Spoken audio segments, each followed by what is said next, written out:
जवान और दूसरी तरफ किसान, और यहाँ पर हिंदू मुस्लिम सिख सभी एक साथ मिलकर एकता की मिसाल दे रहे हैं। मत दफनाओ मेरी लाश को, मुझे उम्मीद है उनके आने की, हटा दो कफन मेरे चेहरे से, मुझे आदत है मुस्कुराने की। 11वें दौर की वार्ता में भी सरकार ने साफ कर दिया कि इससे बेहतर कुछ नहीं। अब अगर सरकार को वार्ता करनी हो तो सरकार यहाँ सड़क पे आए, हम नहीं जाएंगे अब वहाँ।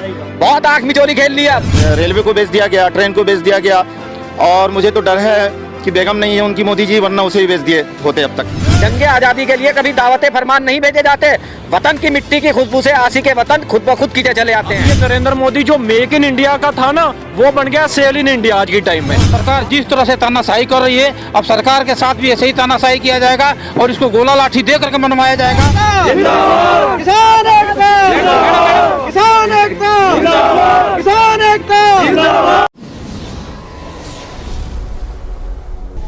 नमस्कार, आदाब, स्वागत है आप सभी का जज्बा न्यूज में, और मैं हूं आपके साथ फराह खान। मैं अपने कैमरामैन से कहूंगी ये अद्भुत नजारा दिखाएं कि एक तरफ जवान और दूसरी तरफ किसान, और यहाँ पर हिंदू मुस्लिम सिख सभी एक साथ मिलकर एकता की मिसाल दे रहे हैं। आप देख सकते हैं, शायद ही ये नजारा आपने किसी आंदोलन में या इतिहास में देखा होगा, जहाँ एक तरफ पूर्व सैनिक किसानों के साथ खड़े हैं और दूसरी तरफ किसान अपने हक की आवाज उठाने के लिए सरकार से मांगे कर रहे हैं, लगातार संघर्ष कर रहे हैं कि सरकार तीनों कृषि कानूनों को रद्द करे।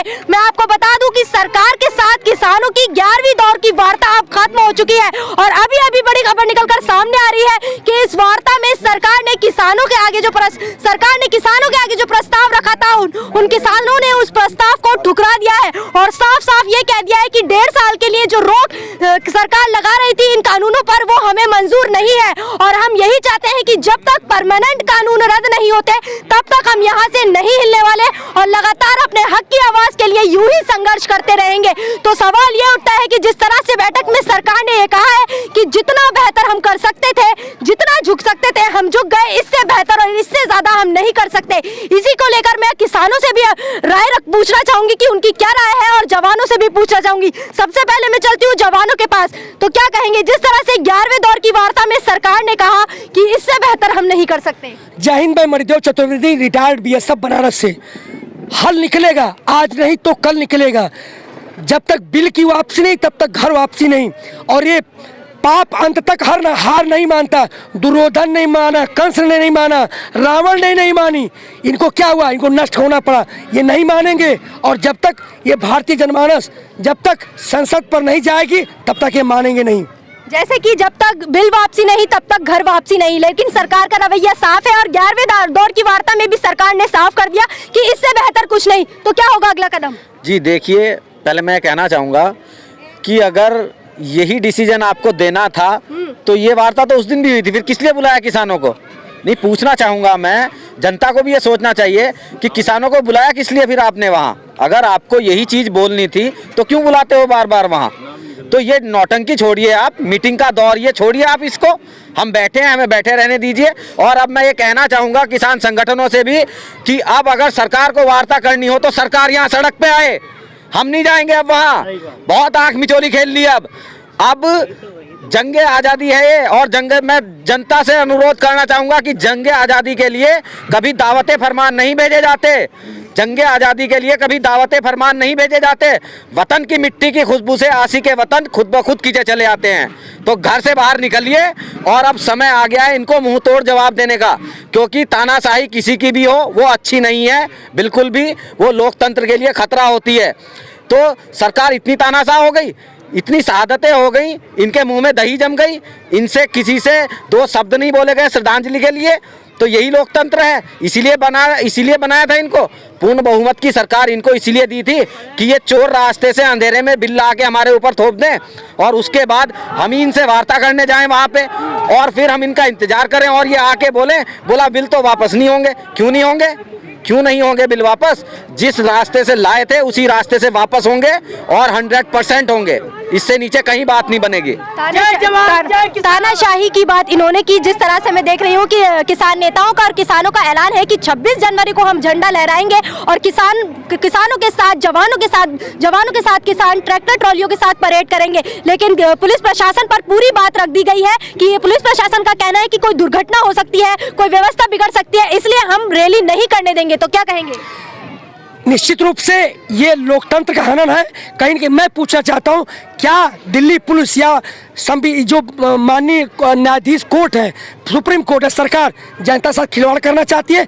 जिस अनुपात में दिल्ली पुलिस खड़ी की गई थी इन दिल्ली पुलिस की रक्षा करने के लिए, क्या ये 10 लाख जो 10-15 लाख लोग आ रहे हैं उनकी और साथ में इनकी रक्षा कर सकेगी? कहीं ना कहीं अगर दिल्ली पुलिस इसका रोकने का प्रयास करती है तो कहीं ना कहीं दिल्ली की जनता है उनके जो अपराध बढ़ रहे हैं, जो सब कुछ हो रहे हैं, दिल्ली में घटना भी घट सकती है, कोई आतंकवादी घटनाएं घट सकती है। हमें रोकने का प्रयास किया तो कहीं ना कहीं जो दिल्ली पुलिस है अपने जिम्मेदारी से कहीं ना कहीं बाहर जाएगी और घटना घटेगी, देश के साथ बहुत बड़ा अपराध होगा और ये बिल्कुल उनको छोड़ना चाहिए। ऐसा बिल्कुल प्रयास नहीं करना चाहिए हमें रोकने का। हमें कायदे से परेड देखने की अनुमति मिलना चाहिए। जिस तरह से लगातार रोकने का प्रयास किया जा रहा है और खबरें ये भी आ रही हैं कि जो उत्तर प्रदेश से किसान आ रहे हैं उनको रास्ते में ही रोका जा रहा है, उनके घर समन भेजे जा रहे हैं, तो क्या ये तानाशाही नहीं है सरकार की? बिल्कुल तानाशाही है और सरकार जिस तरह से तानाशाही कर रही है, अब सरकार के साथ भी ऐसे ही तानाशाही किया जाएगा और इसको गोला लाठी दे करके मनवाया जाएगा, क्योंकि इस जो है कि बिना गोला लाठी के मानने वाली नहीं है। इसलिए सीधा सवाल है, इसको मनवाने के लिए यहाँ जनता इकट्ठा हो रही है और मैं जनता से आह्वान करता हूँ कि पूरे देश की जनता यहाँ आए और इनको गोला लाठी दे करके इनको मनवाया जाएगा। तो यहाँ पर देख सकते हैं जवानों के साथ किसान भी है और ये शायद नज़ारा आपने पहले कहीं नहीं देखा होगा। यहाँ पर हिंदू, मुस्लिम, सिख, ईसाई सब एक साथ एकता की मिसाल देते हुए नजर आ रहे हैं और शायद यही चीज सरकार की आंखों में खटक रही है। क्या कहेंगे? यही कहेंगे, बिल वापस, किसान वापस। बिल वापस नहीं, किसान वापस नहीं। जिस तरह से मैं देखती हूँ लगातार कोई भी अपने हक के लिए आवाज उठाता है या कोई मुसलमान अपने हक के लिए आवाज उठाए तो उसे आतंकवादी कहते हैं और अगर स्टूडेंट उठाए तो उसे टुकड़े टुकड़े गैंग में शामिल कर देते हैं। और आज ये किसान जो अन्नदाता कहलाते हैं, हमारा पेट भरते हैं, उनको खालिस्तानी, पाकिस्तानी इस तरह के नाम दिए गए। बिस्मिल्लाहिर्रहमानिर्रहीम, अल्लाह के नाम से जो बड़ा मेहरबान निहायत रहने वाला है। देखिए, जिस तरीके से आप हजरत देख रहे हैं कि किसान भाई कितना परेशान हाल है और अपने बीवी बच्चों को लेकर के, छोटे छोटे बच्चों को ठंड के मौसम में बैठे हुए हैं। सरकार को ये चाहिए कि हठधर्मी ना करे। पिछले साल ठंड में ही जो है NRC का मसला चला, जामिया जेएनयू पे जो बर्बरता की गई, ये भी जो है काबिल लायक नहीं रहा। और इस साल ठीक उसी मौसम में जो है किसानों के ऊपर जो जुल्म हो रहा है। आप किसान इतना मेहनत करता है, उसके बावजूद भी अगर उसका माली हालत अच्छा ना हो तो बेकार है किसानी करना। किसान भाई इतने परेशान हाल हैं अभी कि इस ठंड के मौसम में बारिश भी हुई है और हर तरह से परेशान है, छोटे छोटे बच्चों को लेकर के बैठे हुए हैं। और ये सुप्रीम कोर्ट का जो मसला है, ये तो इस पर फेंक दिया जाता है। सुप्रीम कोर्ट तो उसी की मानेगी सरकार की।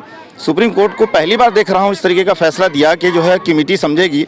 सुप्रीम कोर्ट को या तो यस या नो करनी चाहिए था, या तो कहना चाहिए था कि किसान को मानना पड़ेगा, या तो कहना चाहिए था कि भाई किसान जिस तरीके से मेहनत करता है इसके ऊपर गौर किया जाए सरकार को। लेकिन बीच बीच का रास्ता देकर के जो परेशान कर दिया, किसानों को मुज़ब्ज़ब में डाल दिया है, ये अच्छी बात नहीं है, ये सियासत है। और मैं कहता हूं कि सरकार अच्छी तरीके से, बुरी तरीके से गिर चुकी है, समझिए। इसके अंदर रेलवे को बेच दिया गया, ट्रेन को बेच दिया गया, और मुझे तो डर है कि बेगम नहीं है उनकी मोदी जी, वरना उसे भी बेच दिए होते अब तक, उसको बेच दिए होते।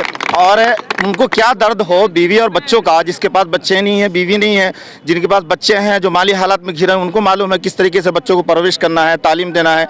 सरकार को चाहिए कि बच्चों के तालीम के ऊपर जोर दे और स्कूल कॉलेज खोले ज़्यादा से ज़्यादा। बहुत सारे प्राइवेट स्कूल अभी चल रहे हैं, लेकिन जो सरकारी स्कूल है जैसे आसाम के अंदर बंद कर दिया गया है।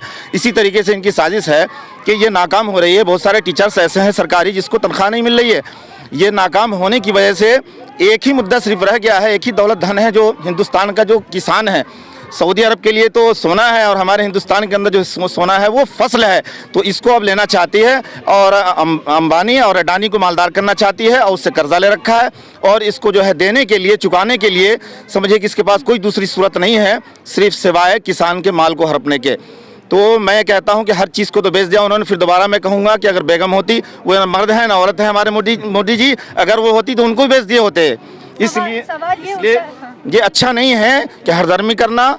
किसानों के साथ रहम किया जाए, उनका घर वापस किया जाए। और उनके घर माली हालात अच्छे नहीं हैं, जो लोग कारोबार छोड़ करके यहाँ बैठे हैं, किसी के बच्चे वहाँ हैं, कुछ बच्चे यहाँ आते हैं, कुछ जाते हैं, वहाँ भी परेशान है, यहाँ भी परेशान है। इसलिए सरकार को ये चाहिए कि सरकार आवाम से है और आवाम सरकार से है। हमारी बात को माने, नहीं मानेंगे तो अगले वक्त में इंशाअल्लाह गद्दी से बाहर कर दिया जाएगा इंशाल्लाह। सवाल ये भी उठता है कि 2 महीने लगभग पूरे होने वाले हैं और अभी तक आखिर क्यों दर्द दिखाई नहीं दे रहा इन लोगों को? ये ना एक्चुअली ये जो इन्होंने इंडिया को पॉलिटिकली तो बेच दिया है। अब इंडिया की पॉलिटिक्स के ऊपर जो ये बड़े हैं कॉरपोरेट, ये हावी हो गया, इन्होंने इसको डोमिनेट कर लिया है। अब ये करते हैं गवर्नमेंट को funding at the time of election. अब जब फंडिंग करते हैं तो उनको भी तो पैसा कमाने के लिए कोई ना कोई अपॉर्चुनिटी देनी पड़ेगी। अब उनसे पैसा लिया हुआ है, उसके बदले में ये उनको फ़ायदा पहुंचाएंगे। फ़ायदा इसी तरीके से पहुंचाएंगे, उन्होंने इतने इतने बड़े साइलो वेयर हाउस खड़े कर दिए, वो किसानों से खरीदेंगे सस्ते दाम पर और वही अपने प्रोडक्ट बनाएंगे, उसको महंगे दाम पर बेचेंगे। अब ये नरेंद्र मोदी जो मेक इन इंडिया का था ना, वो बन गया सेल इन इंडिया आज की टाइम में। हर डिपार्टमेंट को बेच रहे हैं। अब ऐसा होता है कि कई बार कोई ना कोई डिपार्टमेंट घाटे में चला जाता है। कहते हैं ना, व्यापारी और भिखारी वहाँ पे जाते हैं जहाँ उनको फ़ायदा होता है। मान लो एक रेलवे अगर वो घाटे में जा रहा है तो गवर्नमेंट उसको कंपनसेट कर लेगी किसी दूसरी डिपार्टमेंट से। अगर रेलवे आज बिक गया तो अगर वो घाटे में जाएगा तो जो बिजनेसमैन है वो उसको चलाने वाला नहीं होगा ना, तो लोगों को फैसिलिटेट कैसे करेंगे? मेरा तो ये मानना है ये जो फाइट है ये राइट के लिए है, वायलेंस के लिए नहीं है। अब देख सकते हैं कि 11 दौर की वार्ता भी खत्म हो चुकी है, लेकिन अगली वार्ता जो होगी उसका कोई तय नहीं हुआ है, कोई टाइम नहीं दिया है। तो अगला कदम इन लोगों का क्या होगा, मैं यही पूछना जी। देखिए, वार्ता का टाइम नहीं दिया हमारे लिए बहुत अच्छी बात है और मुझे लगता है कि हमें ऐसी वार्ता करने से कोई फायदा भी नहीं है, जाना भी नहीं चाहिए वार्ता करने। और वार्ता का अब अगर उनका मन होता है वार्ता करने का तो उनको खुद चल के आना पड़ेगा यहाँ सड़कों पे और इस फुटपाथ पे जहाँ पे हम बैठे हुए हैं, तब वार्ता होगी, नहीं तो वार्ता नहीं होगी। अब सच और झूठ की अंतिम लड़ाई, सारे तर्कस खत्म हो गए सरकार के पास। अब सच झूठ की अंतिम लड़ाई है। जो ये तंत्र यहाँ पे है, जनतंत्र, ये अपने आप तय करेगा। अब कोई वार्ता नहीं, कुछ नहीं। अब हाँ, ये भारतीय जनता जो बैठी हुई सांसद ये तय करेगी सच और झूठ क्या। पीछे देख रही हूँ एक शख्स मौजूद हैं जो हिंदू हैं और ये भी लगातार किसानों को समर्थन कर रहे हैं, तो इनसे पूछूंगी। सबसे ज़्यादा जो है हमारे जवान किसान मेहनत करते हैं। जवान जो है बॉर्डर पे किसान 24 घंटे खेत में काम करते हैं। बाकी जो है सबसे ज़्यादा सेवा कर रहे थे यहाँ जो है पंजाब के सरदार लोग 24 घंटे चाय पिला रहे हैं, पानी पिला रहे हैं, खाना खिला रहे हैं। सारे किसान एक दल में एक साथ इकट्ठा हुए हैं। मैं सरदार भाइयों का बहुत शुक्रगुजार हूँ कि एक साथ वो मंच पे आए हैं और सेवा कर रहे हैं, सबका सेवा कर रहे हैं। कोई इसमें हिंदू मुस्लिम नहीं, सब आपस में भाई भाई एक मिसाल पैदा कर दिया है सरदार भाइयों ने। जय जवान जय किसान। मत दफनाओ मेरी लाश को, मुझे उम्मीद है उनके आने की। हटा दो कफन मेरे चेहरे से, मुझे आदत है मुस्कुराने की। यही भारतीय लोकतंत्र की खूबसूरती है। और हमने 65 जीता, 71 जीता, 74 जीते, करगिल जीती, हमें भी जीत के दिखाएंगे। हमारे जीतने की आदत है। जय हिंद जय भारत। तो 26 जनवरी की क्या तैयारी है? जिस तरह से रोका जा रहा है, तो 26 जनवरी को जाएंगे आप? रोकने से थोड़ा ना रुक जाएंगे, हमारा अधिकार नहीं है। देश की आज़ादी क्या इन्होंने लड़ी थी? नहीं, मैं पूछना चाहता हूं जनता से, जो जनता घर पे बैठी है, देश की जो आज़ादी हुई थी उसमें ये लड़े थे? कहीं भी इतिहास उठा के देख लो, इनका नाम है कहीं? या जो इनके पूर्वज थे उनका नाम है कहीं? अरे जब तुम्हारे पूर्वजों ने लड़ी तो अपने हक के लिए आओ ना आगे। और ये हमें रोक देंगे? ये कैसे रोक देंगे हमें? जिन्होंने आज़ादी दिलाई, जिनके पूर्वजों ने इस देश को, उनको गणतंत्र दिवस पे रोक देंगे? हम देखते हैं कैसे रोक देंगे। जय हिंद जय भारत। तो सुना आपने इन सभी को, जवान किसान एक साथ खड़े हैं और लगातार इनका यही कहना है कि भले ही वार्ता में कोई निष्कर्ष नहीं निकल रहा, सरकार अपने रवैये पे अड़ी हुई है, तो हम भी अपनी हक की आवाज और कृषि कानूनों को रद्द करवा कर ही रहेंगे। और 26 जनवरी को हम अपने किसानों के साथ झंडा लहरा कर ही रहेंगे। आपकी इस खबर के बारे में क्या राय है, हमें नीचे कमेंट बॉक्स में कमेंट करके जरूर बताएं और साथ ही साथ हमारे YouTube चैनल को सब्सक्राइब करना ना भूलें। शुक्रिया।